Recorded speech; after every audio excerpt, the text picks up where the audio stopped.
Gravação iniciada. Ok, Janaíne, obrigado. Colegas, vamos dar início, então, à sessão de julgamento da segunda turma ordinária da quarta Câmara da segunda sessão do CARF, do período da tarde do dia 1º de dezembro de 2020. Participarão dessa sessão de julgamento os conselheiros Luiz Henrique Dias Lima, Gregório Heckmann Júnior, Francisco Ibiapino Luz, Renata Torati Cassini, Rafael Mazer de Oliveira Ramos, Márcio Augusto Sekev Salem, Ana Cláudia Borges de Oliveira e Dene Medeiros da Silveira. No período da manhã, nós iniciamos o julgamento dos itens que saíram com vista em novembro, mas faltaram 2 itens a serem julgados, que saíram com vista. Então, antes de iniciar os processos da tarde, do período da tarde, nós vamos só finalizar, então, o julgamento desses 2 itens que saíram com vista em novembro.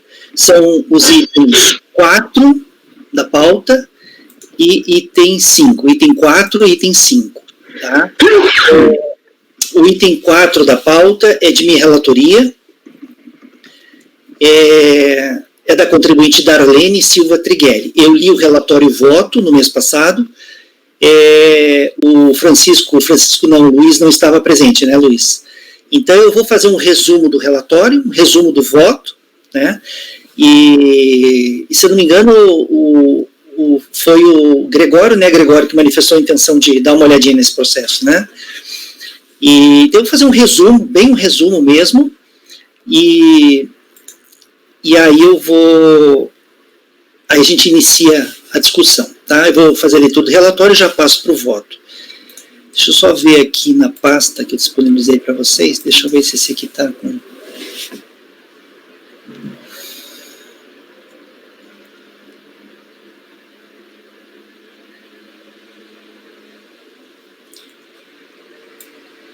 É uma matéria bastante conhecida já, né, Dene? Bastante. Tá. Então, eu vou fazer uma leitura rápida, fazer um resumo mesmo do relatório e um resumo do voto. Tá? A matéria é conhecida. Tá? Então, é o item 4 da pauta, da contribuinte Darlene Silva Triguinelli. Trata-se de auto-infração correspondente, lavrada em razão de omissão de rendimentos, dedução indevida de despesas com livro caixa e falta de recolhimento de imposto de renda devido a título de carnê-leão. A contribuinte impugnou o lançamento.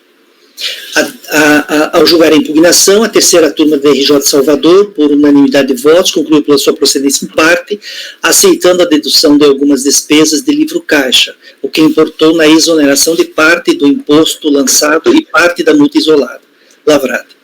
Cientificada a decisão, a contribuinte interpôs recurso voluntário, no qual reproduz e reitera as alegações da impugnação, acrescentando o seguinte.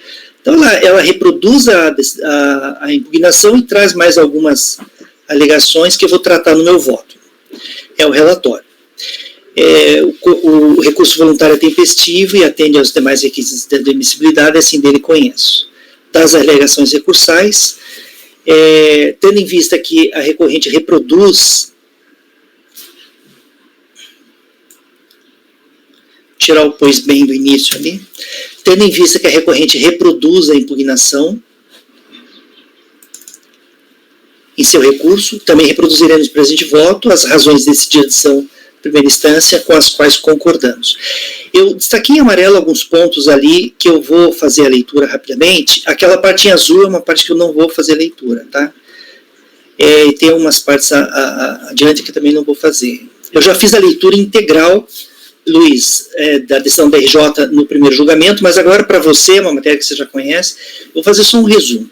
Isso, faça um breve resumo, eu já vi aqui, eu já li aqui. A contribuinte alega que fiscalização contrariou as disposições desse artigo 281 do RIR a respeito de presunções, dizendo assim, não, para fiscalização se valer de presunção, teria que ter um saldo credor em livro caixa, teria que ter falta de escrituração de pagamentos e manutenção de passivo de obrigações, já pago sem comprovação. Não tendo as situações, ela tem que comprovar que teve realmente omissão, né? Concretamente, A fiscalização apurou a omissão de receitas pela diferença entre a multiplicação da quantidade de cada tipo de ato informado pelo cartório do Tribunal de Justiça de Minas Gerais, pelo valor tabelado para cada um desses atos informados na declaração lá de recolhimento do TJ. E o valor das receitas informadas no livro caixa e na declaração do imposto de renda pessoa física. Não se trata aqui de presunção, e sim de constatação de omissão de receitas, pois a prova material colhida pela fiscalização guarda relação direta com a matéria tributável objeto do lançamento. A alegação de que os atos informados ao TJ nem sempre correspondem a uma receita no mesmo período é desconsiderada porque a contribuinte não apresentou qualquer elemento probatório para corroborá-la. A imputação fiscal encontra-se, por outro lado, né, a imputação fiscal encontra-se amparada em prova material da arrecadação. A imputação fiscal encontra-se acompanhada da prova material da arrecadação, mas o argumento contrário, por seu turno, sustenta-se exclusivamente em palavras. Ou seja, a fiscalização fez o lançamento com base em documentos, né? Declaração do imposto de renda, documentos do TJ, documentos de recolhimento. Com relação à apuração de deduções e despesas ativas de livro caixa, a legislação tributária faculta ao contribuinte deduzir da receita decorrente do exercício da respectiva atividade as despesas escrituradas em livro caixa. Aí, essa parte em azul que eu marquei em meu voto, é a explicação como é que funciona essa dedução, né, das despesas necessárias. Não são dedutíveis aquelas despesas não necessárias à percepção das receitas e à manutenção da família. A fiscalização glosou gastos com, vejam, estacionamento, despesas com alimentação de empregados, despesas com publicidade, divulgação, despesas de custo de internet e a utilização de softwares, despesas com planos de saúde, assistência odontológica. Só um pouquinho, deixa eu fechar um microfone aqui, peraí. Despesas com alimentação de empregados, despesas com publicidade, divulgação, despesas de cursos de internet e de utilização de software, despesas com planos de saúde e assistência odontológica de empregados, despesas com honorários advocatícios, despesas com telefonia celular, são 18 aparelhos, despesas de investimento, benfeitorias, por liberalidade da contribuinte, porque realizados em imóvel locado e sem dedução do valor do aluguel pago aos locatários. Aí, na sequência, no voto, eu trago o voto aqui, da DRJ, em relação a cada uma dessas despesas, a DRJ explica por que ela mantém a glosa. E aqui é muito claro, né, gente? Não tem previsão legal para despesas com plano odontológico, despesas com alimentação. Essas não são despesas necessárias à percepção das receitas, né? A questão dos telefones celulares, a contribuinte apenas fala que é útil para o negócio, mas ela não trouxe uma prova de que esses aparelhos realmente foram utilizados no cartório e provou que realmente eles foram indispensáveis ao funcionamento do cartório, né? Então, em relação a essas despesas todas aqui, a DRJ refuta, eu acompanho o entendimento da DRJ, essas benfeitorias foram feitas em imóvel locado, não está no contrato de locação que ela poderia deduzir, né? Sem contar que tem despesas de investimento também, aquelas despesas com equipamento, material com uma vida superior a um exercício, né, que também não são dedutíveis, e aí vai, são todas essas despesas, e nesse trecho aqui que eu não marquei, não destaquei, a DRJ então, e eu acompanho a DRJ, ela explica por que ela está refutando as alegações recursais e mantendo a glosa. Aduz ainda impugnante que a multa isolada não poderia ser exigida concomitantemente, aquela multa, né, do livro caixa com a multa de ofício, ela questiona essa multa. Aí registra-se ainda que no caso em concreto ficou comprovada a conduta dolosa da contribuinte na prática de minimizar a receita oferida e, portanto, caracterizado o dolo e o intuito de fraude, o que justifica a aplicação da multa de 150%, a multa qualificada que foi aplicada. Tá? Tá. Da DRJ eu vou ler só isso, tá? Vocês estão com o voto aí na frente de vocês, se quiserem passar os olhos em mais algum trecho que eu não vou ler, estou fazendo só um resumo. E aí eu sigo no voto aqui com algumas considerações a mais aqui. Eu digo assim, pois bem, quanto à concomitância da multa isolada com a multa de ofício, acrescentamos as considerações do julgado acrescentamos às considerações do julgado o disposto na súmula CARF, nossa, faltou letra aqui, CARF 147, eu cito ali o enunciado da súmula CARF 147, conforme se observa no enunciado acima, a partir da medida provisória 351, restou positivada a possibilidade de aplicação concomitante da multa isolada por não recolhimento do carnê-leão, com a multa de ofício. Desse modo, como as multas em tela abarcam os anos de 2009 e 2010, tem-se por correta a aplicação simultânea das duas multas. Também não procede a alegação recursal de que a DRJ, para manter a glosa das despesas deduzidas, teria utilizado argumentos insustentáveis. Por exemplo, quanto às despesas com telefonia celular, pela natureza das atividades da recorrente, entre parênteses, lavratura de escrituras, procurações, etc., seguindo o entendimento da primeira instância, não nos parece que despesas desse título tenham se mostrado necessárias e essenciais à prestação do serviço.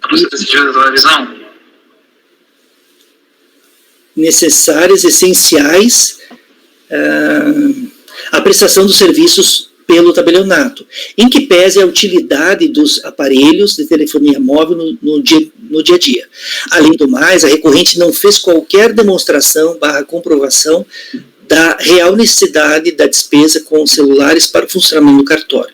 Pondere-se que o lançamento devidamente motivado é ato administrativo que goza de presunção de legalidade e veracidade e cumprir a recorrente o ônus de afastar meio de prova robusta e inequívoca ao contrário essa pressão que não ocorreu.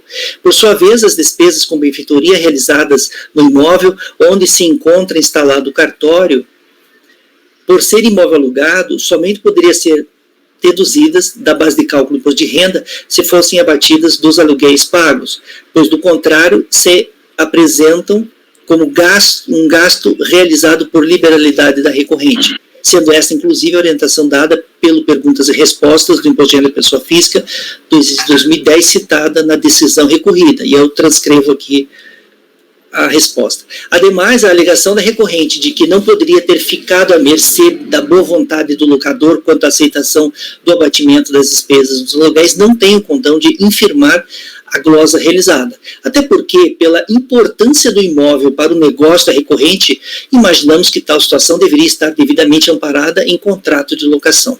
Por fim, quanto à alegada falha matemática da fiscalização, alega a recorrente que, ao retificar a declaração do exercício 2010 em 2011, reduziu o montante de deduções,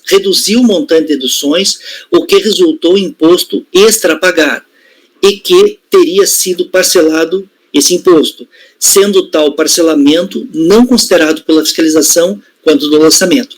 Acontece, porém, como bem esclarecido pela decisão recorrida, no procedimento fiscal foi considerada apenas a declaração retificadora e sobre ela foram efetuadas as glosas. Logo, a eventual base de cálculo resultante da retificação não chegou a integrar o objeto do lançamento. Conclusão, isso posto, voto por negar provimento ao recurso voluntário.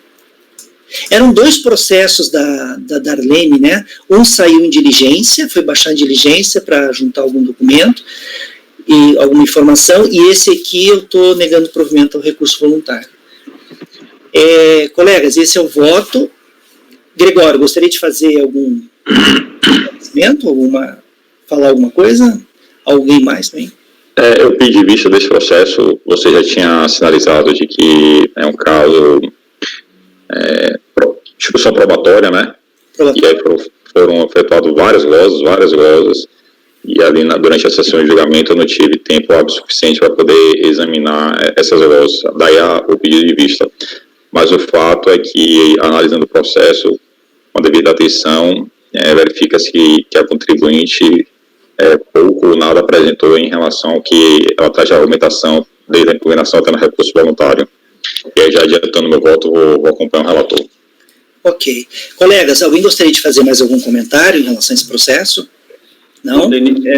Eu não aprofundei a análise dele, porque foi por causa da correria. Agora eu estou vendo aqui, ano calendário 2009-2010. Tem uma lei, eu vi aqui que tem uns investimentos ali, equipamentos. Tem uma lei aí que condiciona a contribuinte deduzir como despesa de livro caixa, inclusive investimentos, desde que seja para informatização dos cartórios. E essa lei vai de 2009 a 31 de dezembro de 2013.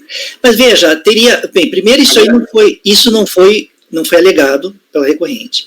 Em segundo lugar, ela teria que demonstrar a subsunção da situação dela, das contratações de serviços de informática e tal, com a regra prevista na lei. Eu até já citei essa lei em votos meus. Eu já citei essa legislação em votos meus, né? Ela não... Eu acho que não caberia a mim agora comprovar, demonstrar no meu voto de ofício que aqueles serviços se enquadram na lei, né? E essa questão desse software também, ela não alega, não faz prova de que tem uma relação, porque os cartórios eles usam os programas. Fala que é necessário, né? Fala necessário, mas por exemplo... Ela não faz a prova.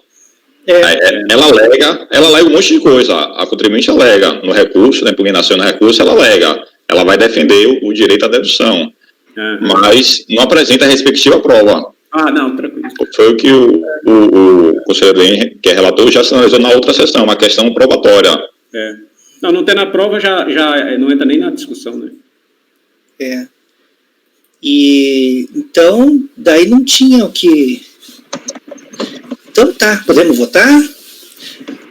Luiz, como você vota? Relator. Gregório, vai acompanhar o relator, né, Gregório? Francisco, acompanha também? Tá bem, é porque o microfone aqui ficou... Então tá. Renata, como você vota? Acompanho. Rafael, como você vota? Acompanho o relator. Márcio, não esqueci de você, Márcio. Márcio, eu gosto muito de você, não ligue, tá? Eu acho que eu tenho Alzheimer precoce, de vez em quando. Eu acompanho o relator, sim, apesar. Tá, apesar dos esquecimentos. Ana, como você vota? Eu acompanho. Então tá. Então, em relação ao item 4 da pauta,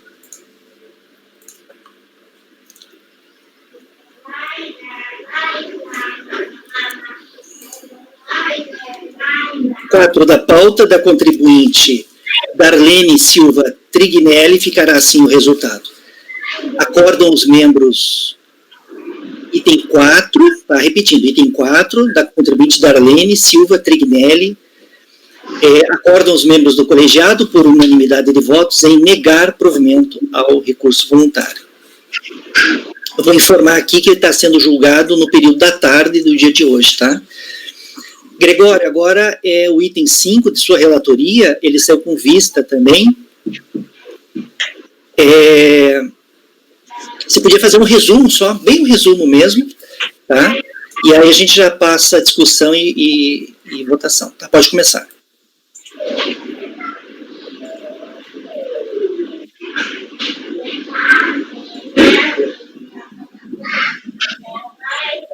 Eu vou passar direto ao voto, presidente, que ali eu já trato da matéria objeto da atuação, e aí havendo necessidade, principalmente do conselheiro Luiz, que não estava presente na sessão passada, a gente pode retomar o relatório, se for o caso. Então, indo direto ao voto.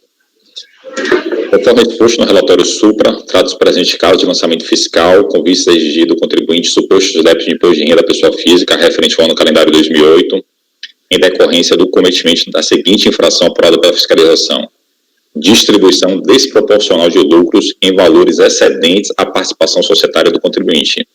Então, essa foi a infração apurada pela fiscalização, distribuição desproporcional de lucros. É o que se infere, pois, dos excessos abaixo reproduzidos do termo de verificação fiscal. E aí, nessa transcrição, eu vou começar pelo terceiro parágrafo. Desoficialização.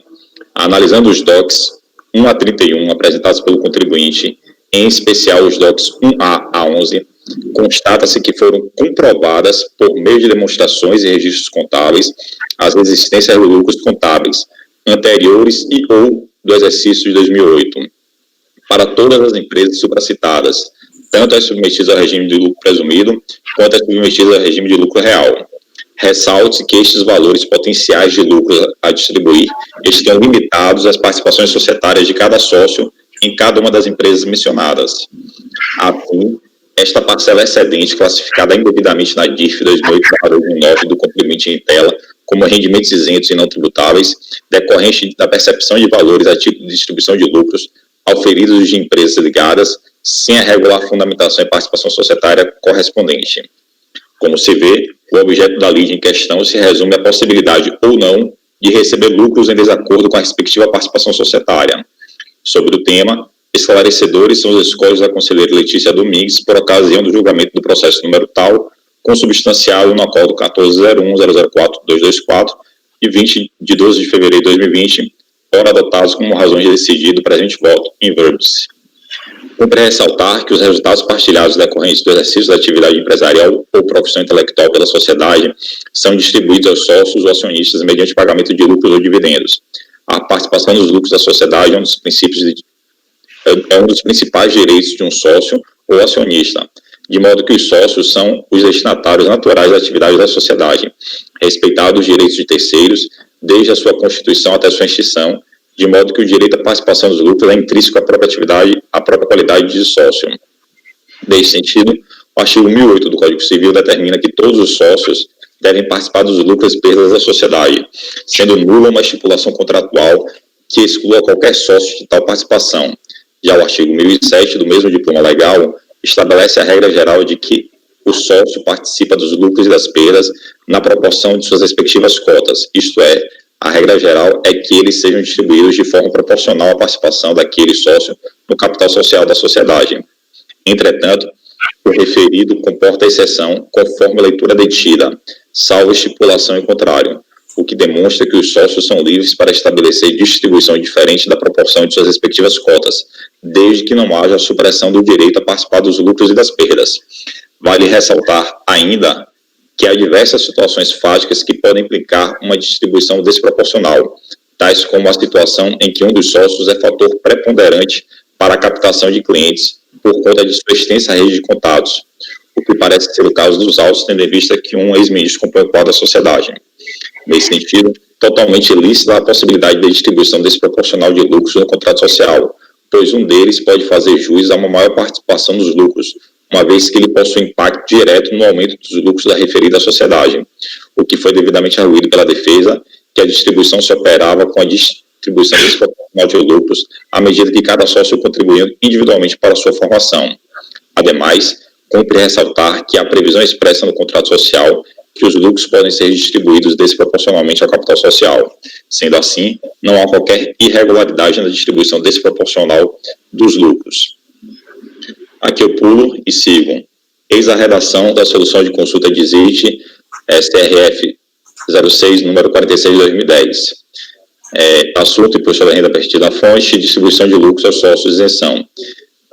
Destaquei: estão abrangidos pela isenção os lucros distribuídos aos sócios de forma desproporcional à sua participação no capital social, desde que tal distribuição esteja devidamente estipulada pelas partes no contrato social, em conformidade com a legislação societária. Ainda sobre o tema distribuição desproporcional de lucros, este colegiado, no julgamento do processo número tal de relatoria do conselheiro Luiz Henrique, sessão de 13 de fevereiro de 2019, negou provimento ao recurso de ofício interposto naqueles autos, conforme a emenda abaixo reproduzida, e está aí a emenda da decisão dessa turma, processo de relatoria do conselheiro Luiz.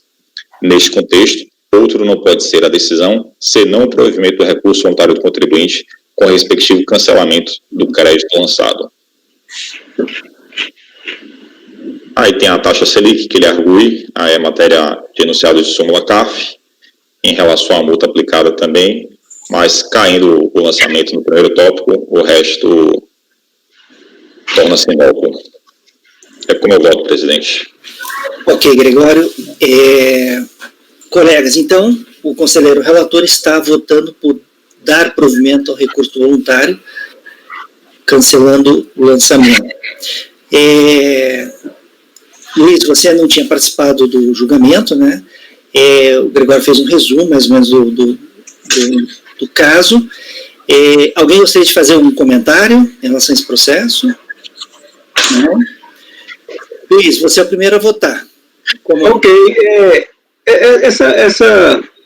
Esse voto do Gregório, ele é fácil e é difícil ao mesmo tempo, porque, na verdade, essa primeira parte dele, que fala tudo aí, e como ele cita os acordos, principalmente o meu, ele citou, então, na parte que me toca, eu entendi que aí eu tenho que, a análise que tem que ser feita é a base de subsunção de novo. Eu já usei essa palavra umas 3 ou 4 vezes. Então, os fatos que ele narra, a norma individual e concreta que está lá, que foi estipulada naquele acórdão da nossa turma anterior, tá? Onde ali eu fiz após uma análise exaustiva, e eu vou me reservar o direito de fazê-lo também, apesar do voto bem elucidativo do relator, mas isso envolve questões de prova que requerem uma análise mais vertical da matéria. Eu vou pedir vista do processo. Ok, então... colegas, o conselheiro Luiz está pedindo vista do processo. Então, vista do processo. No item... Então, em relação ao item 5 da pauta, do contribuinte José Antônio do Carmo Faria, ficará assim o resultado. Vista para o conselheiro Luiz Henrique Dias Lima, sendo convertido em vista coletiva.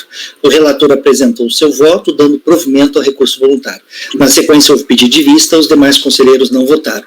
De novo, porque eu só estou tendo acesso às vistas porque eu não participei da outra reunião. Os outros componentes da turma não poderiam mais pedir, né? Eu já tinha vistas coletivas. Nesse caso aqui, já é a segunda vista, né? Não, parece que não. Já é a segunda vista. Porque como já houve vista coletiva de primeiro, então, tecnicamente, a vista não pode mais ser coletiva. Ela foi individual para mim pelo fato de eu não ter participado do lançamento. Ou eu não ter participado do antigo do julgamento anterior. Então, assim, mas tudo bem, você que sabe, eu acho que ficaria um pouco redundante você falar em vista coletiva, porque dá a impressão que você está dando 2 vezes a vista coletiva, né? Para os que já participaram, tá? Para os que já participaram. Seria, eu não sei, porque não sei se está quem quiser olhar, olha, né, não precisa. Todo mundo olha, mas já foi dado vista coletiva, não pode ser dado de novo. Então, quando você diz vistas coletivas, é como se você estivesse dando uma segunda vista coletiva para os outros 7 componentes da turma, que no caso a vista é individual mesmo, é só para o Luiz, porque o Luiz não participou do julgamento anterior. É só uma questão de ajuste aí, é só a dica que eu estou dando. Fica à vontade eu tirei ali, então, coletiva, tá? Mas está dando 2 vezes a vista coletiva, né? Tá, mas se alguém mais quiser olhar o processo, pode olhar, tá? Só não conta pro Luiz. Não, tranquilo, já tirei ele. Então, vista para o conselheiro Luiz, sem conversão em coletivo. Vista para o conselheiro Luiz, o relator apresentou seu voto, dando provimento ao recurso voluntário. Na sequência, houve pedido de vista, os demais conselheiros não votaram. Eu quero dizer, para o Luiz que não participou do julgamento anterior, né? O motivo da opinião de vista é esse, mas fica à vontade, eu não estou. Fica bem à vontade aí para decidir.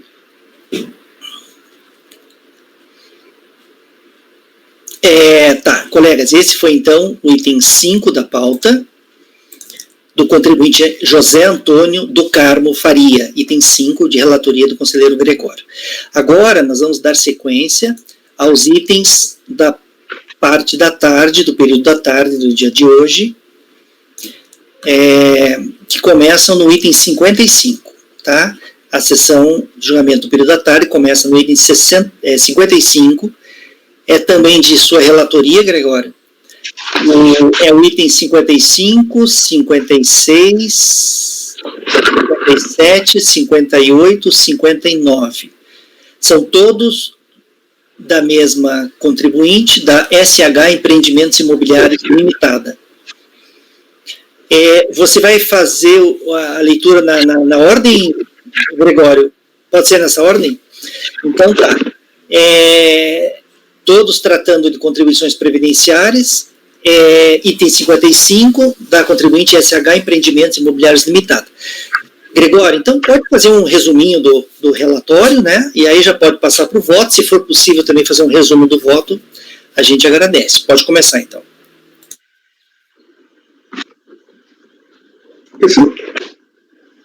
Esse voto aqui não resolve todos, Gregório? Então, eu estava olhando aqui agora, porque já tem mais de 2 meses que eu fiz esses votos e confesso que não me lembro. Eu vi que os resultados deles são... O resultado é o mesmo, a conclusão é a mesma. Passei o olho aqui agora. Mas, presidente, eu vou passar direto ao voto, porque no início do voto eu trato do objeto da autuação e, havendo necessidade por parte de algum conselheiro, a gente retoma o relatório, tá? Então, o item 55 o recurso voluntário é tempestivo e atende os demais requisitos de admissibilidade, deve, portanto, ser conhecido.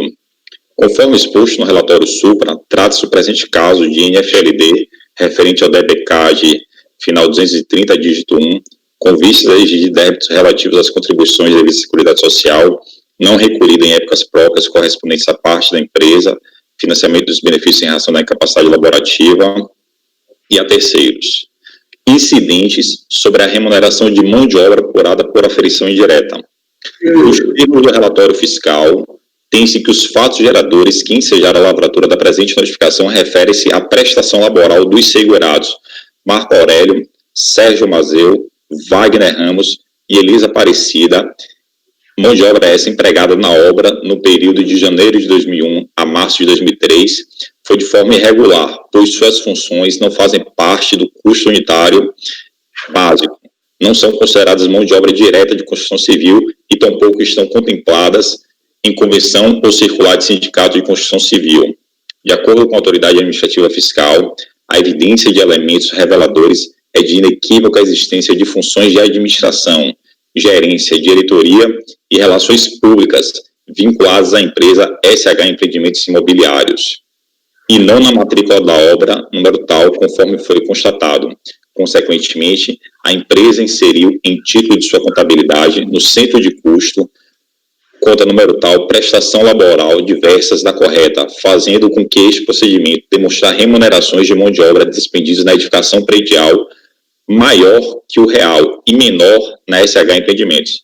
Não sei se ficou claro, mas de acordo com a autoridade administrativa fiscal, o que a empresa fez alocar mão de obra na realização de uma obra, diminuindo as contribuições devidas naquele centro de custo, de forma indevida, tendo visto que os documentos identificaram que esses funcionários, na verdade, prestam serviço de administração, logística, enfim, marketing da empresa como um todo. Então, a prestação de serviço desses empregados, a atividade laboral desses empregados não está vinculada àquele centro de custo da obra, mas sim da própria empresa. E aí, com esse procedimento, fez-se reduzir, então, a contribuição apurada lá no empreendimento. Em face da impugnação apresentada, a DRJ julgou procedente em parte o lançamento fiscal, destacando que, nos casos de lançamento de ofício, aplica-se em relação à decadência a regra geral prevista no artigo 1731. Assim, considerando que a obra em questão foi executada no período de novembro de 97 a junho de 2003, tem-se que, na oportunidade deste lançamento, já ocorrer a decadência para os fatos tributários ocorridos até a competência novembro de 2002, visto que as contribuições relativas a esta competência poderiam ter sido constituídas pelo lançamento ainda no ano de 2002, de modo que o início da contagem do prazo de 5 anos iniciou-se em janeiro de 2003 e encerrou-se em dezembro de 2007, pelo que, para essas competências, deve ser aplicado o inciso 5 do artigo 156 do CTN, que prevê a extinção do crédito tributário pela decadência. Cientificada dessa decisão, a contribuinte apresentou o seu competente recurso voluntário, arguindo, em síntese, teses de inconstitucionalidade ou de ilegalidade das contribuições lançadas, bem como da multa e dos juros aplicados, conforme descrito no relatório supra. Pois bem, destaque-se desde já que, em relação aos fatos que ensejaram o presente lançamento, a recorrente não se insurge contra a ocorrência dos mesmos, direcionando a sua defesa pela improcedência do lançamento por razões de inconstitucionalidade e ou ilegalidade das contribuições exigidas. Neste aspecto, considerando que tais alegações em nada diferem daquelas apresentadas em sede de impugnação, estando a conclusão alcançada pelo órgão julgador de primeira instância em consonância com o entendimento perfilhado por este relator, em vista do disposto no parágrafo 3º do artigo 57, anexo 2 do regimento interno do CARF, não tendo sido apresentadas novas razões de defesa perante a segunda instância administrativa, adota os fundamentos da decisão recorrida mediante transcrição do inteiro teor do seu voto contador neste particular. E aí está a decisão de primeira instância.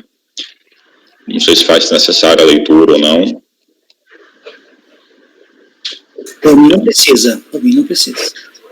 Veja, a contribuinte, como eu destaquei logo aí no início, contra os fatos que ensejaram o lançamento, ela não se recorre, não impugna de forma específica.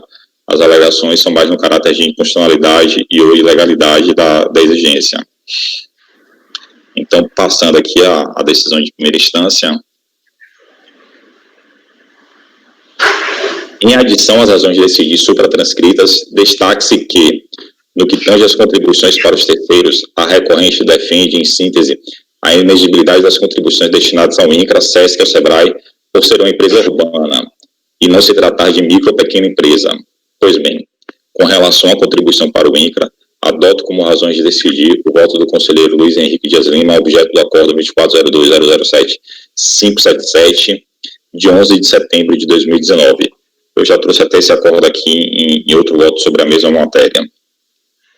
No que tange às contribuições destinadas ao SESC e SEBRAE, melhor sorte não assiste a recorrente, com o intuito de promover as políticas de apoio a micro e pequenas empresas, bem como o incentivo às exportações e ao desenvolvimento industrial, o decreto número 99570, de setembro de 1990, com autorização da Lei 8.029 de 90, transformou o então Centro de Apoio à Pequena e Média Empresa em Serviço Social Autônomo denominado Serviço de Apoio às Micro e Pequenas Empresas, SEBRAE.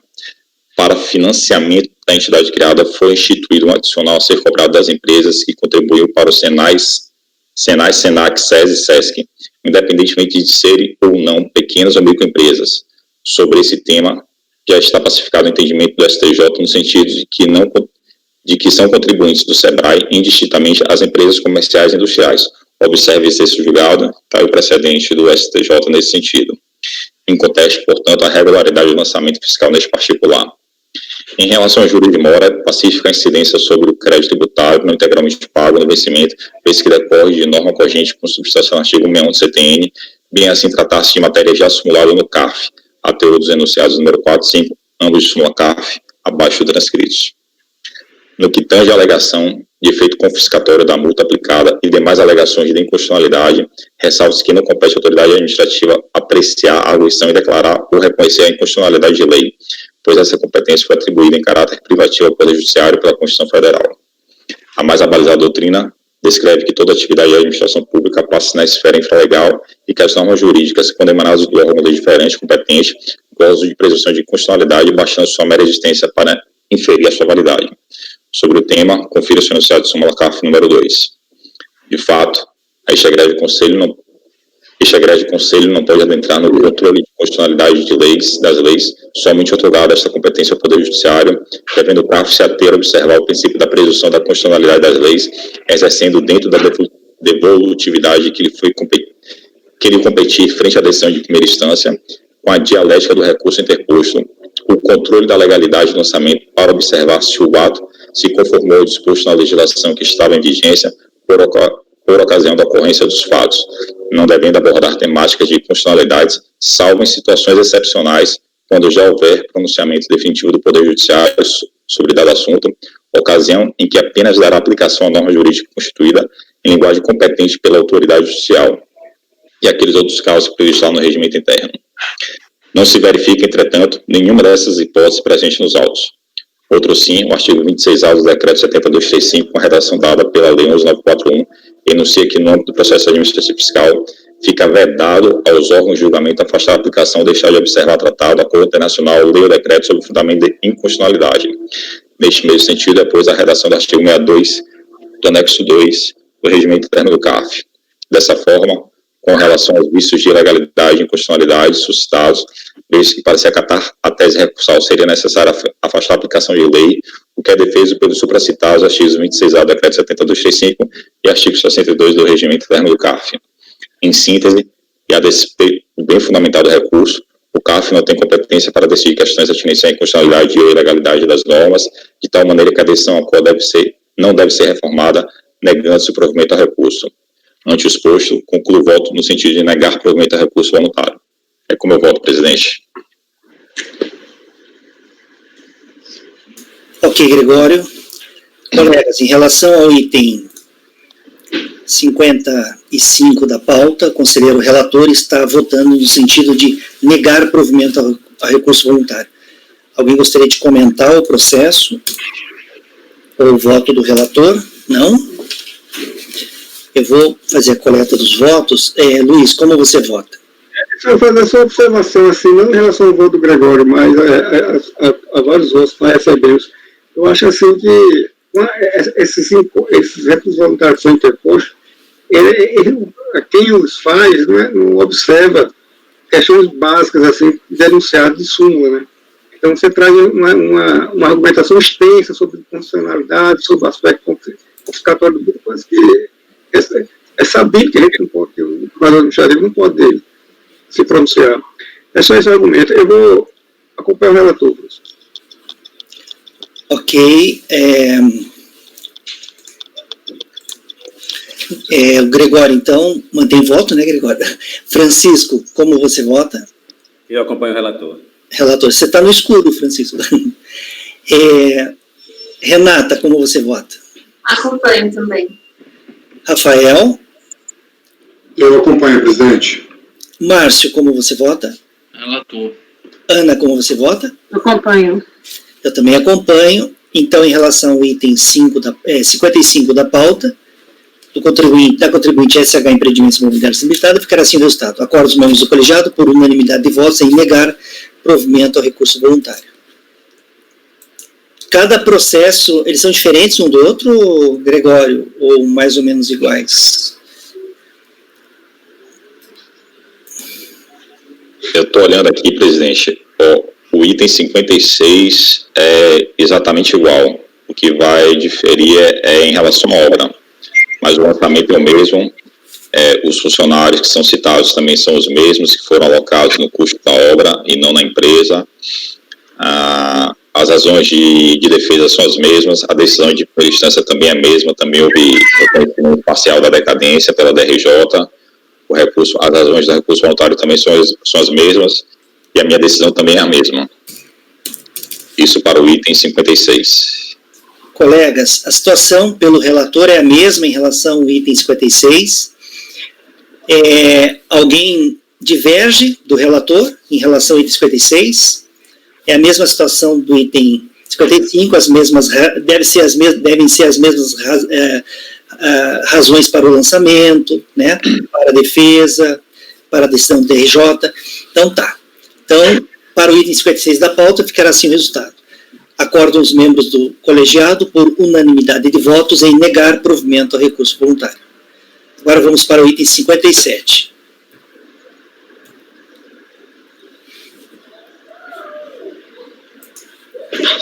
Só tem a IOP, Gregório, não tem a IO, não? O último é obrigação acessória, o item 59. O 57 pode começar, tá? Tá, o item 57 agora. Deixa eu... Então, ir daqui direto ao voto do item 57. Conforme exposto no relatório SUPA, trata-se também o presente caso de NFLD, referente ao DBCAD final 233, dígito 6, com vistas de débitos relativas às contribuições devidas à Seguridade Social, não recolhido em épocas próprias correspondentes à parte da empresa, financiamento dos benefícios em razão da incapacidade laborativa, terceiros, incidentes sobre a remuneração de mão de obra apurada por aferição indireta. Nos termos do relatório fiscal, constitui fato gerador das contribuições lançadas a remuneração de mão de obra apurada por aferição indireta. Para se saber, a área constituída até dezembro de 2005 foi aplicada a média aritmética ponderada, a área contida no projeto dividida pelo número de meses de execução da obra, até novembro de 2007, competência anterior à da emissão do relatório de avaliação apresentado pela empresa, vezes o número de meses contados no início da obra até dezembro de 2005. De acordo com a autoridade administrativa fiscal, houve a constatação de lançamento de despesas de construção civil no livro diário e razão número 12, no centro de custo, conta número tal, no período de agosto de 2005 a dezembro de 2005. Compra de vários tipos de materiais pertinentes, necessários e precisos para o levantamento de uma construção, sem nenhuma utilização de mão de obra própria ou de terceiros. Em face da impugnação apresentada, a DRJ julgou procedente o lançamento fiscal, motivando assim a interposição do recurso voluntário pela contribuinte, arguindo, em síntese, teses de inconstitucionalidade e ou ilegalidade das contribuições lançadas, bem como multas e juros aplicados, conforme descrito no relatório supra. Destaque-se, desde já que, em relação aos fatos que ensejaram o presente lançamento, a recorrente não se insurge contra a ocorrência dos mesmos, direcionando a sua defesa pela improcedência do lançamento por razões de inconstitucionalidade e ou ilegalidade. Então, aqui, colegas, apesar do fato que deu origem ao lançamento ser ligeiramente diferente dos outros casos que nós acabamos de julgar, mas a defesa da contribuinte é no mesmo sentido de arguir questões de inconstitucionalidade e ilegalidade da exigência fiscal. E dessa forma, considerando que tais alegações em nada diferem daquelas apresentadas em sede de impugnação, estando as conclusões alcançadas pelo órgão julgador de primeira instância em consonância com o entendimento perfilhado por este relator, em vista do disposto no parágrafo 3º do artigo 57, anexo 2 do Regimento Interno CARF, não tendo sido apresentado novas razões de defesa perante a segunda instância administrativa, adota os fundamentos da decisão recorrida, mediante transcrição do inteiro teor do seu voto condutor, e aí abaixo a transcrição do voto da RJ, e na sequência também faço meus comentários adicionais, que são no mesmo sentido daqueles que eu acabei de apresentar. Dessa forma, concluo o voto no sentido de negar provimento ao recurso voluntário. É como eu voto, presidente. Ok, Gregório. Colegas, em relação ao item 57 da pauta, o entendimento do relator e o voto dele é no sentido de negar provimento ao recurso voluntário. A linha da defesa segue mais ou menos na mesma linha dos itens 56 e 57. Eu vou, nesse caso, fazer uma coleta genérica de votos, uma coleta ampla. Alguém diverge do voto do relator, nesse caso aqui? Nesse processo? Não? É o mesmo dos itens anteriores, né? Mesmo voto do conselheiro no mesmo sentido, né? Ninguém diverge, né, em relação ao item 57, né? Então, eu também não divirjo. Então, em relação ao item 57 da pauta, da contribuinte SH Empreendimentos Imobiliários Limitada, ficará assim o resultado. Acordam os membros do colegiado, por unanimidade de votos, em negar provimento ao recurso voluntário. Agora vamos para o item 58 da pauta, também da contribuinte SH Empreendimentos Imobiliários Limitada. Pode iniciar, Gregório. Então, esse item 58, ele é o mesmo caso dos dois primeiros, itens 55 e 56. No segundo parágrafo, terceiro parágrafo do meu voto aí, eu até trago a transcrição. Nos termos do relatório fiscal, tem-se que os fatos geradores que ensejaram a lavratura da presente retificação refere-se à prestação laboral dos segurados Marco Aurélio, Sérgio Mazeu, Wagner Ramos e Elisa Aparecida, empregado na obra no período de março de 2003 a dezembro de 2005, foi de forma irregular, pois suas funções não fazem parte do custo unitário básico, não são consideradas mão de obra direta da construção civil e tampouco estão contempladas em convenção ou circular de sindicato de construção civil. Então, o mesmo fato daqueles outros dois processos que nós acabamos de julgar, o que vai diferir aqui é a obra, né?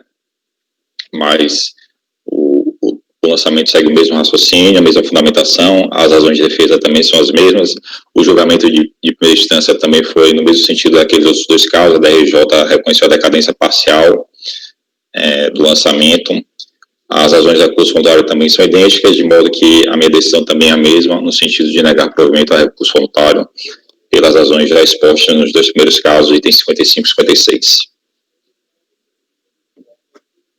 Ok, Gregório. Colegas, em relação ao item 58, também na contribuinte SH Empreendimentos Imobiliários Limitada, o conselheiro está votando também no sentido de negar provimento ao recurso voluntário. Alguém gostaria de fazer um comentário em relação a esse processo, o voto? Não. Alguém diverge do voto do relator nesse processo? Ele segue a mesma linha dos itens 55 e 56? Não. O item 55, inclusive, ele fez a leitura do voto, né? Então, em relação, eu também não divijo, em relação ao item 58 da pauta, ficará assim o resultado. Acordam os membros do colegiado, por unanimidade de votos, em negar provimento ao recurso voluntário. E vamos agora para o último item desta contribuinte, que é o item 59, da contribuinte SH Empreendimentos Imobiliários Limitado. Pode começar, Gregório. Esse item 59 é um lançamento com vistas de multa por descumprimento de obrigação acessória.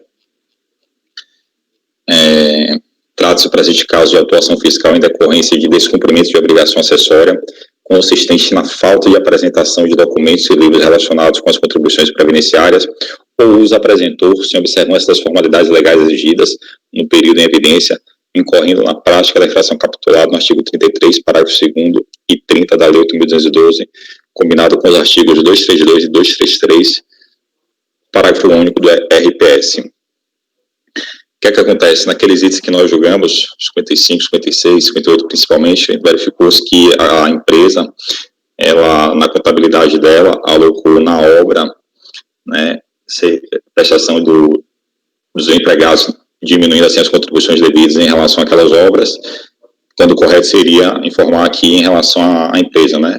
O erro na contabilidade é esse. Daí, aqui é CFL 38. Nos termos do relatório fiscal da atuação, tem-se que na ação fiscal procedida na empresa, constatou-se que a mesma inseriu em títulos próprios de sua contabilidade, nos centros de custos número tais, prestações laborais diversas da realidade, fazendo com que este procedimento demonstrasse valores dispendidos nas edificações prediais. Aí está aí as obras.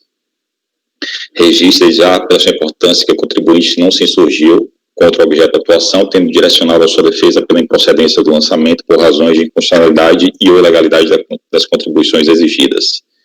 E aí, da mesma forma como naqueles casos, em relação aos quais foram negados o provimento ao recurso voluntário, aqui eu também estou adotando as razões decididas da DRJ para, no final, concluir pela negar provimento ao recurso voluntário. É como eu voto, presidente. Ok, Gregório. Colegas, em relação ao último item dessa contribuinte, item 59, o conselheiro relator está votando no sentido também de negar provimento ao recurso voluntário. Alguém gostaria de comentar o processo ou o voto? Não. Alguém diverge do voto do relator nesse item? Não diverge. Então, para o item 59, eu também não vou divergir, ficará assim o resultado. Item 59 da pauta, da contribuinte SH Empreendimentos Imobiliários Limitado. Acordam os membros do colegiado, por unanimidade de votos, em negar provimento ao recurso voluntário. Agora vamos descansar a garganta do Gregório e eu vou passar para os meus votos. Colegas, nós vamos fazer em blocos agora, né? Fizemos um bloco agora do Gregório, vamos fazer um bloco meu agora. Depois vai ter um bloco da Ana, depois vai ter um bloco do Rafael, depois do Luiz, depois do Márcio, e assim vai. Estou achando, Márcio, que vai dar certo esse esquema aí. Vai dar um ritmozinho melhor, eu acho. Até porque os meus processos estão acumulando tanto processo meu aqui, que daqui a pouco, meu Deus, vai ser uma sessão só com os meus processos. Vamos fazer o item, então, 60 da pauta. Esse item 60, ele saiu com uma resolução de diligência em dezembro do ano passado, e ele retornou para a pauta de novembro e foi retirado da pauta por falta de tempo no julgamento, né? Então nós vamos fazer o julgamento hoje. Item 60.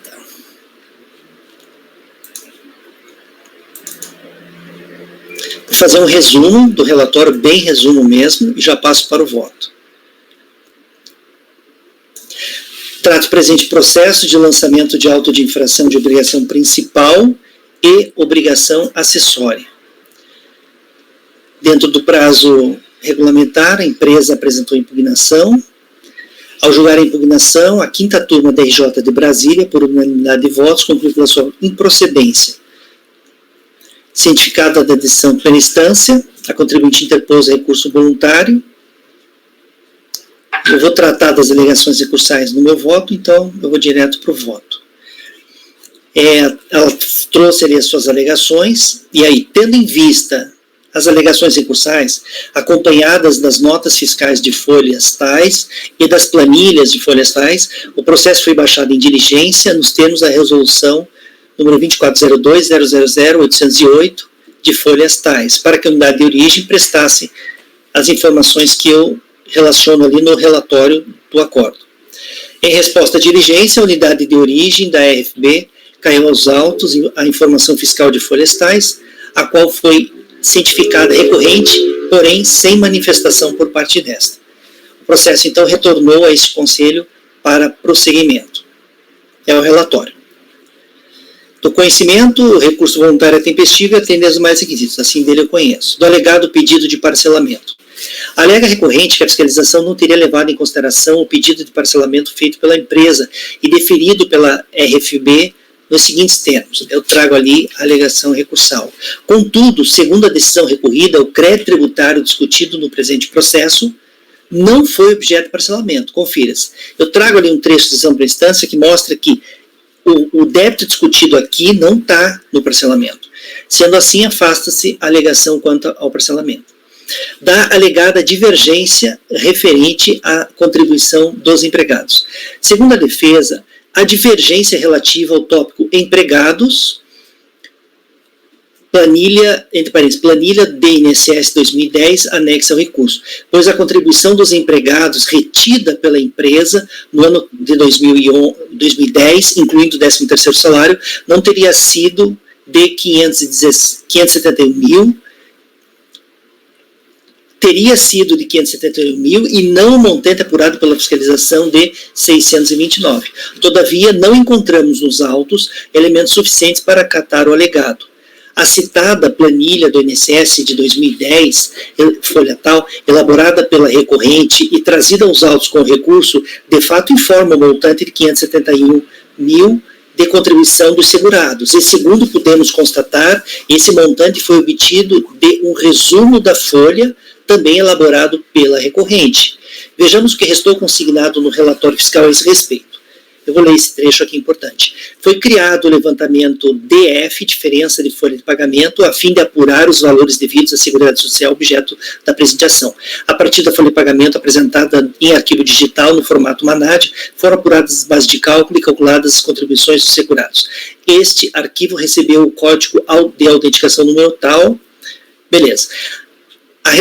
A relação de trabalhadores com os respectivos valores de remuneração e contribuição do segurado, calculada pela fiscalização, apurados no arquivo MANAD, encontram-se em anexo nas planilhas 1, trabalhadores categoria 1, em parênteses empregado, informados no arquivo MANAD da folha de pagamento, e 2, trabalhadores categoria 11, prolabora, informados no arquivo MANAD de folha de pagamento. Foi também apresentado pela empresa no formato PDF o documento Resumo Geral, o qual representa um resumo da folha de pagamento por competência, que contém, além das bases de cálculo, os valores descontados dos segurados e os valores de salário família na competência, entre outros, de janeiro a dezembro de 2010. Verificou a fiscalização que os valores constantes desses resumos gerais guardavam correspondência com os valores apurados através do arquivo MANAD, razão pela qual validou-se o mesmo, entre parênteses, em anexo um resumo para cada competência. Conforme se observa, a fiscalização tomou por base os arquivos digitais de folhas tais e o resumo geral da folha de pagamento, ambos apresentados pela empresa. Pois bem, cotejando-se esses documentos com as contribuições descontadas dos segurados e relacionadas na planilha 3, constante do parágrafo 15 do relatório fiscal, vê-se que os valores considerados pela fiscalização estão em consonância com os valores presentes nos documentos fornecidos pela própria recorrente. Desse modo, se havia alguma inconsistência das informações fornecidas à fiscalização, cabe à recorrente justificar essas inconsistências, competência por competência, e não apenas trazer aos autos um novo resumo da folha, acompanhado de uma planilha. Pondere-se que o lançamento, devidamente motivado, é ato administrativo que goza do pressuposto, que goza do atributo de presunção relativa de legalidade e veracidade, e, portanto, cumprir a recorrente o ônus de afastar mediante prova robusta prova robusta e inequívoca contrária, essa presunção que não ocorreu. Sendo assim, não cabe o acolhimento à defesa nesse ponto. Da alegada divergência quanto à retenção de 11% na competência 6 de 2010. Alega recorrente haver divergência quanto à retenção de 11% sofrida pela empresa na competência 6 de 2010. Aduz que a empresa teria sofrido retenção de 124 mil e não 18 mil, segundo assim considerou a fiscalização. De fato, tal situação restou evidenciada pelos documentos apresentados e foi confirmada pela fiscalização em diligência comandada por esse colegiado, conforme se extrai do seguinte excerto da informação fiscal de folhas tais. Então, a DRJ, a DRF, a unidade de origem lá, confirmou que realmente, se vocês olharem ali naquela planilha ali, ó, na primeira coluna competência, lá tem a competência 6 de 2010. Do lado ali tem a primeira coluna que é DSF, desconto salário família, e depois tem retenção 11%. Está escrito 18 mil. Na verdade, não é 18 mil, é 124 mil, né? E a fiscalização, ela confirmou, né? Logo, assiste razão à defesa nesse ponto, devendo a contribuição devida ser recalculada, considerando-se como retenção sofrida pela empresa, na competência 6 de 2010, um montante de 124 mil e não um montante de 18 mil informado pela fiscalização. Da alegada divergência a título de terceiros. Alega recorrente haver divergência referente a terceiros entre os seus valores e os valores considerados pela fiscalização, nas competências tais, trazendo aos autos. Repara ali que eu coloquei, ó, competência 01, 02, 03, 04, 09. Eu não costumo colocar 0 na frente do número, né? Mas eu conversei com a Miriam, que é a autora do Manual de Redação da Receita Federal. Ela falou para mim que para competências, essas competências da Previdência, é recomendável usar 01, 02.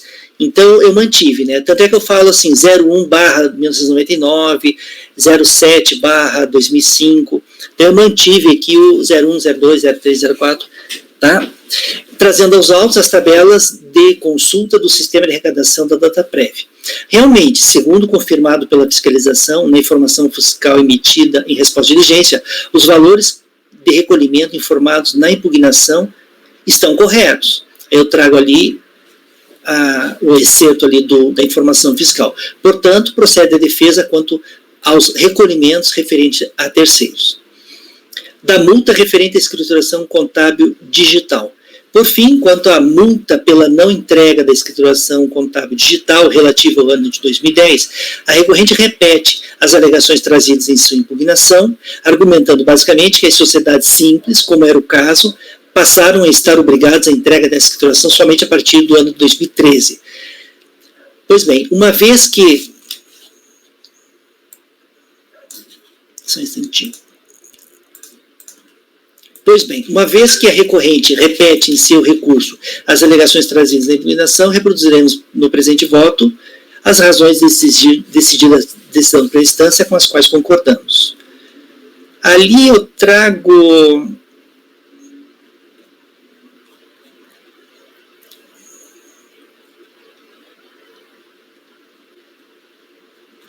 É a questão da obrigatoriedade da entrega do arquivo digital, né? Vou ler rapidamente, pular as transcrições ali.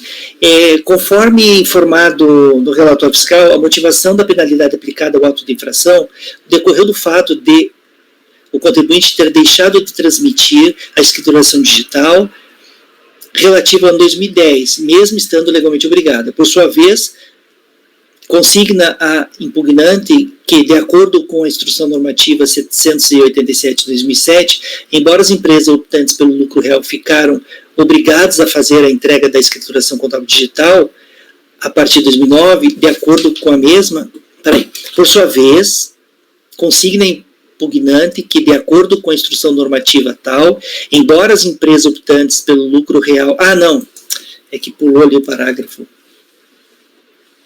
Lê de novo. Por sua vez, consigna impugnante que, de acordo com a instrução normativa número tal, embora as empresas optantes pelo lucro real ficaram obrigadas a fazer a entrega da escrituração contábil digital a partir de 2009, de acordo com a mesma legislação, somente as sociedades empresárias se enquadram na situação. As sociedades simples, como é o caso da impugnante, passam a ter a obrigatoriedade somente a partir de 2013. No entanto, a alegação não procede. Vejamos. Consta na inicial do auto da infração. o seguinte: o sujeito passivo não entregou no prazo ou entregou com atraso a escrituração digital, contábil digital, ensejando a aplicação da multa de R$500 no mês calendário, por mês calendário ou fração de atraso, relativamente às pessoas jurídicas que estiverem no início da atividade ou sejam imunes ou isentas, ou que, na última declaração apresentada, tenham apurado lucro real, lucro presumido, ou pelo Simples Nacional, ou R$1.500 por mês calendário ou fração de atraso, relativamente às demais PJ, que, em relação às pessoas jurídicas, que na última declaração tenham utilizado mais de uma forma de apuração do lucro ou que tenham realizado algum evento de reorganização societária. A Lei 9779 de 99 dispõe-se ao artigo 16 que compete à Secretaria de Receita Federal do Brasil dispor sobre as obrigações acessórias relativas aos impostos e contribuições por ela administrados, estabelecendo inclusive formas, prazos e condições para o seu cumprimento e o respectivo responsável. No mesmo sentido, dispõe a Instrução Normativa 787 citada na impugnação. Então, eu trago ali o trecho da Instrução Normativa. A multa foi, então, corretamente aplicada e em conformidade com o artigo 16 da Lei tal, convertida tal. Então, a transcrição da RJ aqui, eu estou mostrando que a multa aplicada está em conformidade com os atos normativos emitidos pela Secretaria da Receita Federal do Brasil. Dessa forma, considerando que até o encerramento do procedimento fiscal a empresa encontrava-se em atraso de 35 meses, a multa aplicada corresponde, então, a 35 vezes o valor de R$1.500. Tá?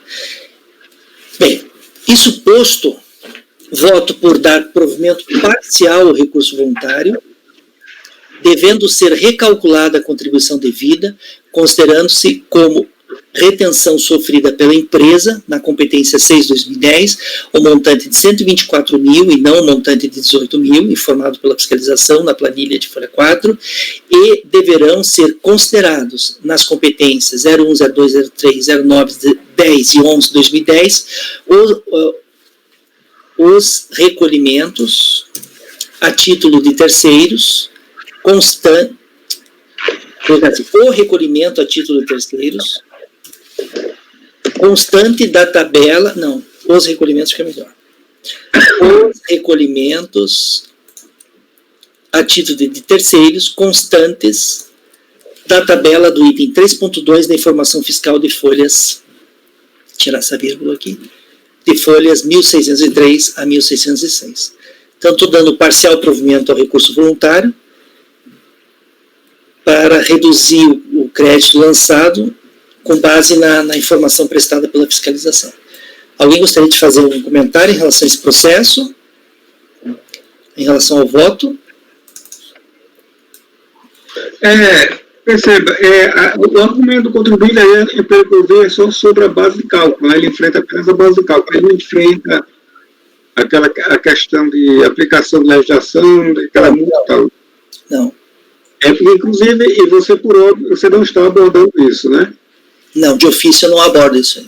Perfeito, é porque eu queria até fazer essa colocação, vou aproveitar é porque essa questão, eu fiz exatamente o sentido que a tipificação, do meu entendimento, estava errada, que foi feito pela lei lá pela lei previdenciária, e todo mundo sabe o funcionamento, todos aqui sabem o funcionamento, já bastante fundamentado, de que se aplica a lei aquele 212 como a fiscalização aplicou aí, perfeito?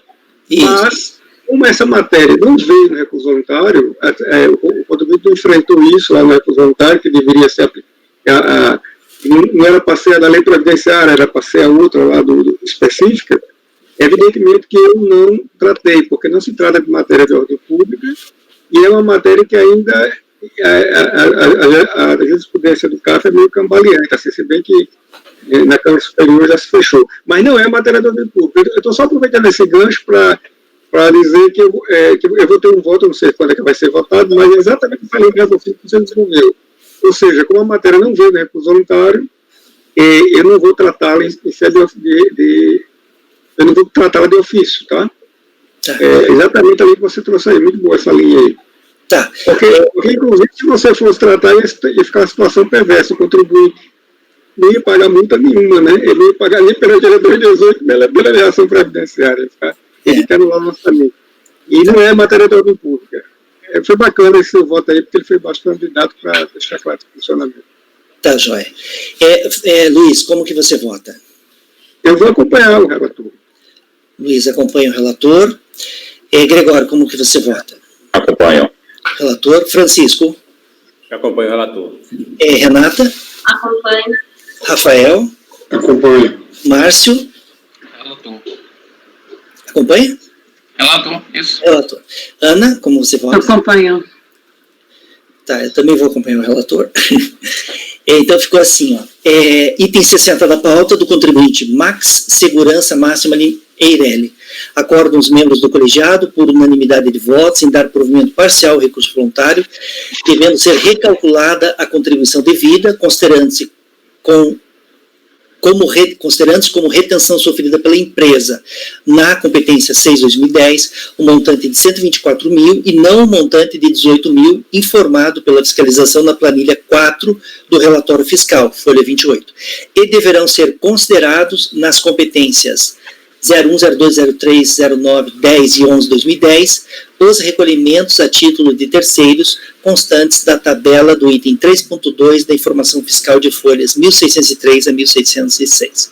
Esse foi o item 60. Agora vamos fazer o item 61 da pauta. Item 61. Bacana. Item 61. Fazer um resumo. Aqui está mais amarelinho ali. Tá. Esse aqui não vai demorar, não. Item 61. Trata o presente processo de lançamento de contribuições sociais sobre Prolabore. Deixa eu arrumar aqui um negócio. Vou colocar um hífen no Prolabore. Tá. Pago assegurados empresários no período de 7 de 96 a 3 de 2003, tendo a base de cálculo sido arbitrada, uma vez que não foram apresentados os respectivos livros diário, ou, quando foram apresentados, essa apresentação foi deficiente, entre parênteses, falta de registro nos órgãos competentes. Certificada do lançamento, a contribuinte apresentou impugnação. Tendo em vista a apresentação de cópia autenticada dos livros relativos aos anos 2001 a 2003, os autos foram baixados de diligência para que o auditor fiscal se manifestasse sobre os documentos apresentados. Em resposta, a autoridade lançadora apontou a existência de vícios formais em tais livros, concluído pela manutenção da base de cálculo arbitrada. Pois bem, após a diligência, a Delegacia da Receita Federal do Brasil, Previdenciária, em Jundiaí, procedeu ao julgamento da impugnação, exarando a decisão notificação número tal, na qual rejeitou as alegações da contribuinte e concluiu pela procedência do lançamento. Todavia, nos termos do despacho de folha 221, após o julgamento da impugnação, a contribuinte apresentou os livros contábeis originais dos anos 2001 a 2003, tendo os autos sido encaminhados à fiscalização. Olha que estranho, colegas. O contribuinte apresentou a impugnação, a DRJ julgou, exarou um acórdão, aí o contribuinte apresentou mais documentos, e antes de a DRJ, a unidade de mandar o processo para o CARF, né, para a segunda instância, para julgar, devolveu o processo para a fiscalização, para examinar as provas que foram apresentadas depois, né, do acórdão, né. Todavia, nos termos do despacho de folha 221, após o julgamento da impugnação, a contribuinte apresentou os livros contábeis originais dos anos 2001 a 2003, tendo os autos sido encaminhados. É por isso que eu deixei tudo amarelo aqui, para deixar bem claro essa situação, né? Tendo os autos sido encaminhados à fiscalização para nova verificação quanto à manutenção ou não da aferição indireta do Prolabore em relação a esses anos. Em resposta, a fiscalização assim se manifestou. Ela disse assim, ó, os livros diários originais apresentados atendem às formalidades legais e fazem prova quanto à existência de prolabore para o período de janeiro de 2001 a março de 2003. Portanto, somente para esse período, ou seja, de janeiro de 2001 a março de 2003, fica prejudicada a aferição indireta do prolabore, objeto da notificação em referência. Em face da informação acima, foi concedido prazo para que a contribuinte se manifestasse a respeito, porém não se manifestou. A Delegacia da Receita Previdenciária em Jundiaí exarou, então, a reforma de notificação, de notificação, excluindo do lançamento o prolabore arbitrado no período de janeiro de 2001 a março de 2003, e mantendo o restante do lançamento. Certificada da decisão notificação reformada, a contribuinte apresentou o recurso voluntário. É o relatório. Tem um espaço ali em branco, é que deu uma quebra de página no meu arquivo aqui, eu não consegui, mas depois podem ficar tranquilos que eu não vou deixar esse espaço em branco. Eu vou suprir. Voto. Do conhecimento, o recurso voluntário é tempestivo e atende aos demais requisitos, assim de reconheço. Da decadência reconhecida de ofício. Antes de considerações outras, importa destacar que o Instituto da Decadência, no âmbito do direito previdenciário, é matéria de ordem pública que transcende os interesses das partes, sendo cognoscível de ofício pelo julgador administrativo em qualquer instância recursal, quando presentes os seus pressupostos. Pois bem, quando do lançamento fiscal, bem como da decisão recorrida, vigia para fins de decadência a regra...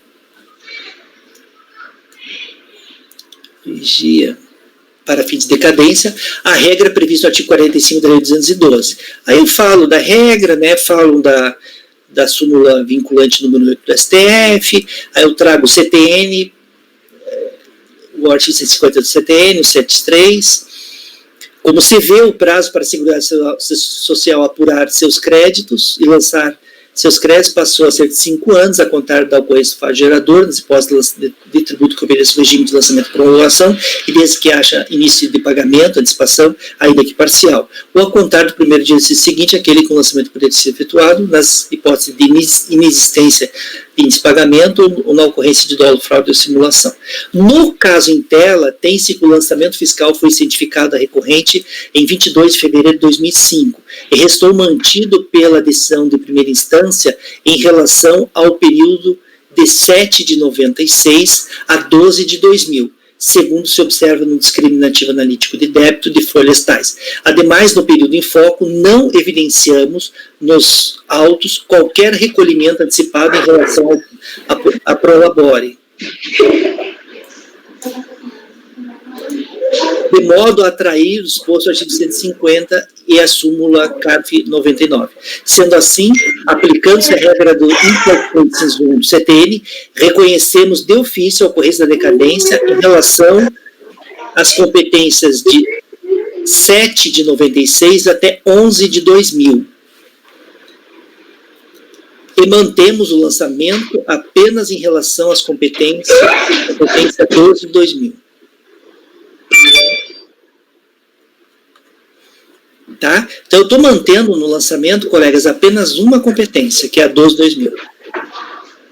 Está muito aplicada. Como visto no relatório que excede este voto, o presente processo trata de lançamento de contribuições sociais sobre o prolabore pago no período de 7 de 96 a março de 2003, por arbitramento, tendo em vista a falta de apresentação dos livros diário ou sua apresentação deficiente.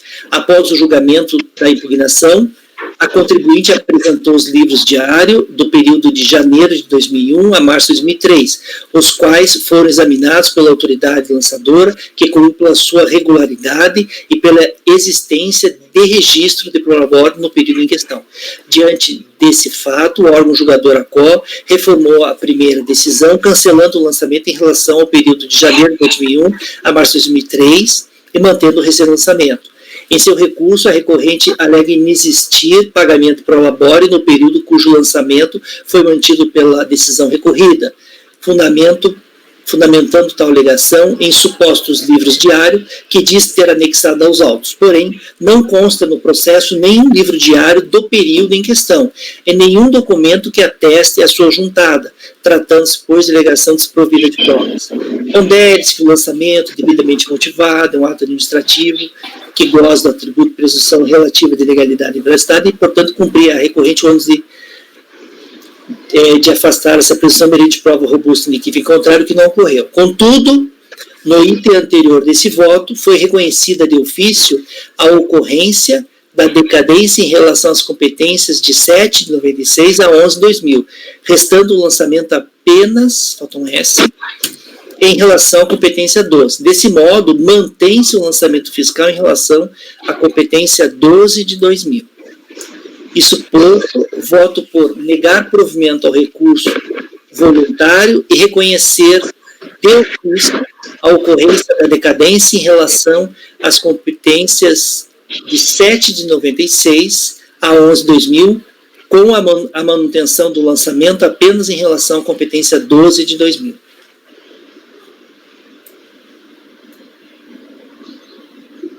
Quando foi que eu estou sem acesso aqui à pasta T, Dani? Porque deu um tilt aqui, eu estou conseguindo abrir a pasta T. E como foi a construção do crédito tributário?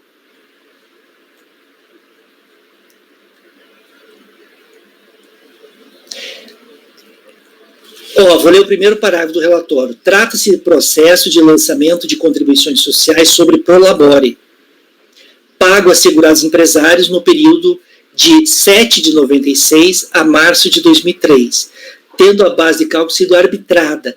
Então, a fiscalização arbitrou os valores... Não, tudo bem. Quando foi constituída a data que ele se aperfeiçoou? Ah, tá. 2 de maio de 2005. 2 de maio de 2005, né? Ele deixou... 1, 2, 3, 4, 5. Perfeito. 22 de maio de 2005. Então... Não teve pagamento antecipado, dependendo antecipado, não, né? Não. Aí eu estou considerando 173, inciso 1. Aí ficou uma competência só. Isso posto... Só que aqui, colegas, aquela história da prejudicial de decadência... Você reconhece de ofício. Não tem julgamento outro a não ser. Se tem, não, né? Não é uma alegação de decadência, né? Não. Não, é de ofício isso aí. Matéria de ordem pública. Nesse caso aqui eu não vou... Porque eu não vou acolher, né? Acolher... Você vai reconhecer. Você vai reconhecer de ofício. Exatamente. Acolher é quando alguém vem e alega para você, então acolhe. Nesse caso, eu estou reconhecendo de ofício, né? Eu ponho do jeito, eu sei que você parece que não gosta. Eu ponho reconhecimento da extinção do débito no termo 156, sim. Parcial, no caso, né? Isso aí é um efeito, né, doutora? Esse é o efeito do reconhecimento da decadência, né? Sim. É um efeito. Aí, o ato é de reconhecer a decadência. A extinção é uma consequência, né? Ela vem com consequência. Aí, se você está extinguindo, você tem que ver junto por quê? Porque está decaído. Então, fica um... Você fala que é por conta do 156.5, você já está colocando ali. Aquilo é prescrição. Sim, mas é porque vai dizer, mas aí você está reconhecendo.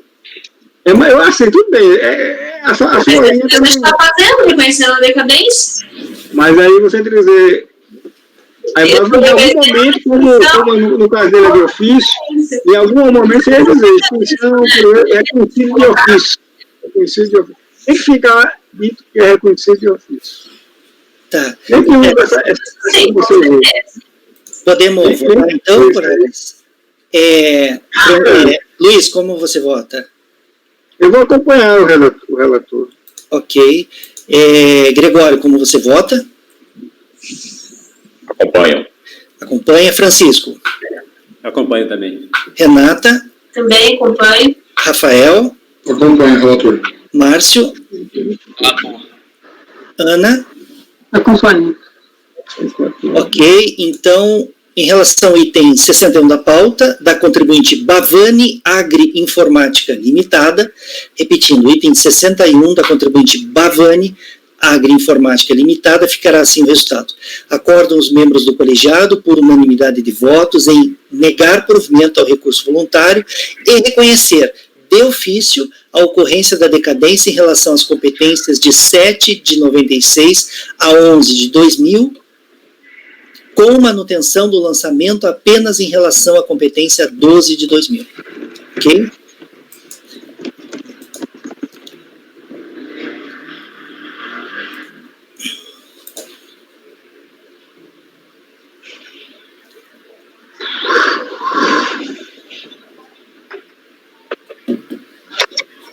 Ok. Esse foi o item 61 da pauta.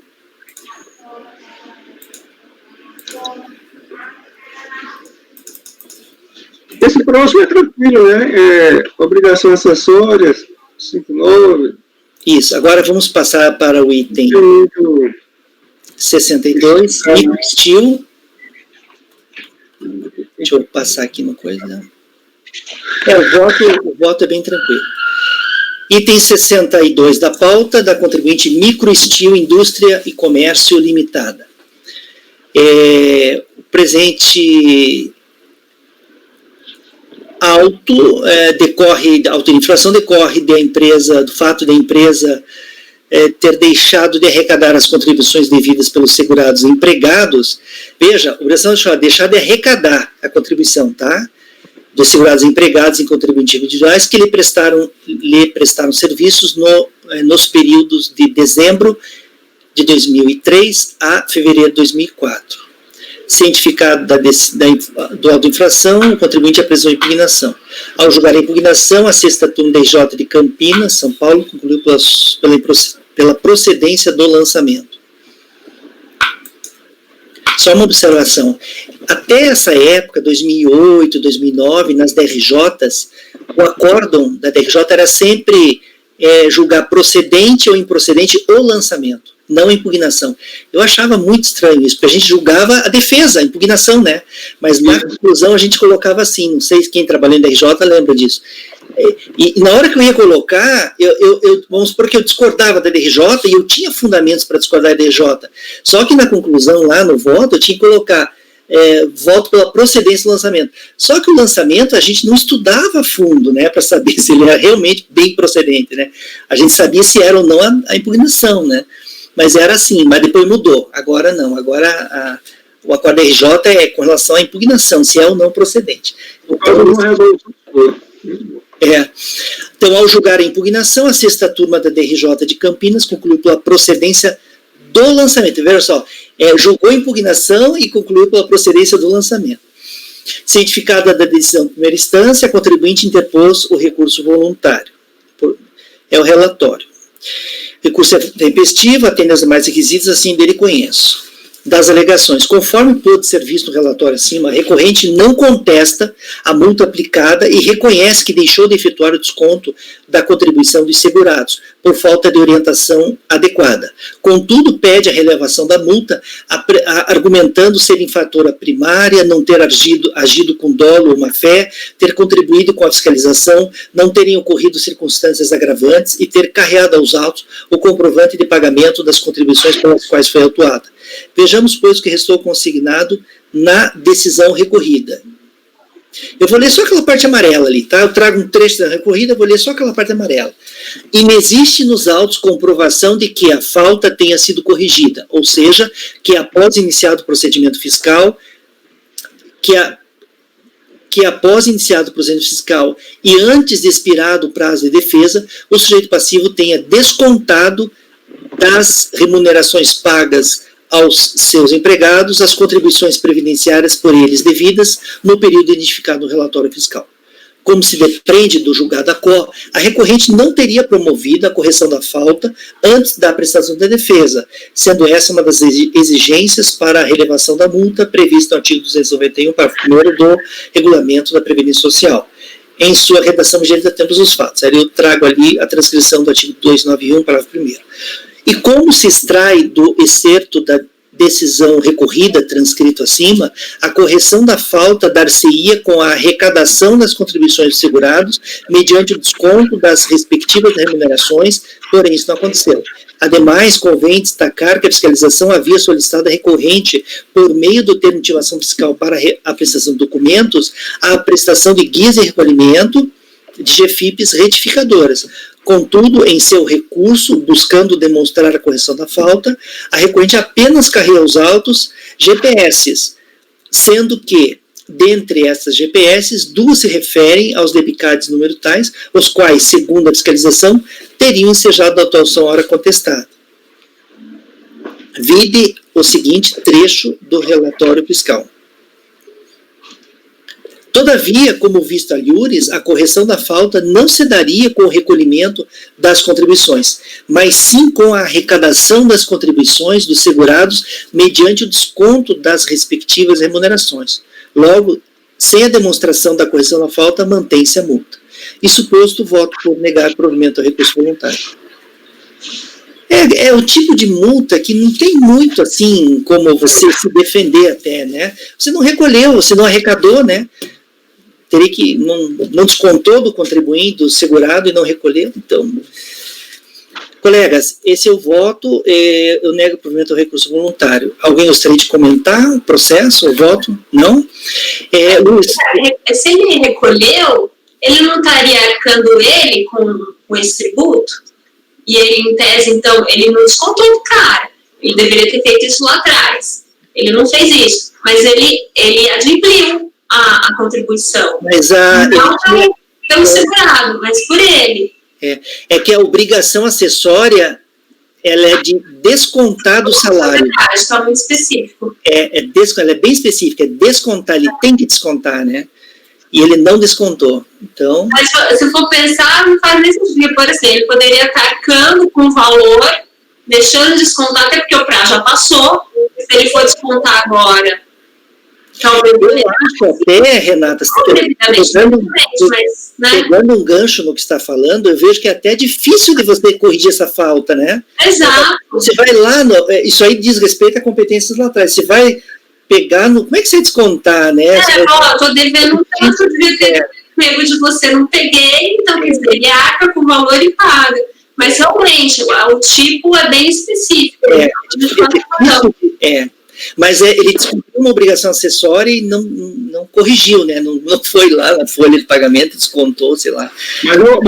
Mas essa tese que a Renata está dizendo o fato de ele ter pago como se diz, não diz respeito à infração em si. Exatamente. É a contribuição do segurado.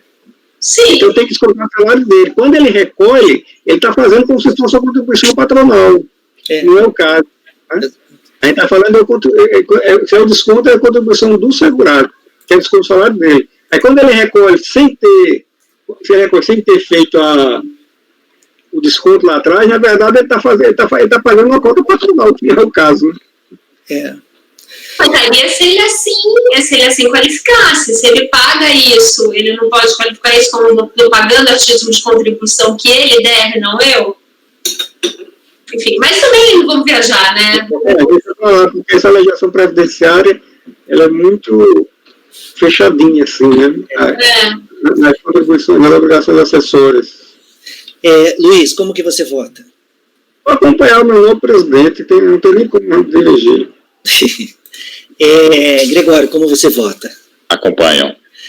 Francisco, como você vota? Eu acompanho. Renata, você? Eu acompanho. Rafael? Eu acompanho. Márcio? Eu acompanho. Acompanha. E Ana, como você vota? Eu acompanho. Então, colegas, em relação ao item 62 da pauta, item 62 da pauta,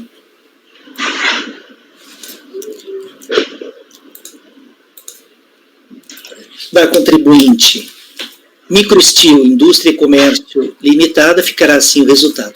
Acordam os membros do colegiado, por unanimidade de votos, em negar provimento ao recurso voluntário. Agora, na opinião de vocês, dá tempo da gente fazer... Não, vamos para o intervalo. Quer intervalo? Então tá, depois do intervalo nós vamos dar sequência pelo item 63 da pauta de relatoria da Ana, tá? Então tá, colegas, 15 minutos a partir de agora, tá? Rafael Francisco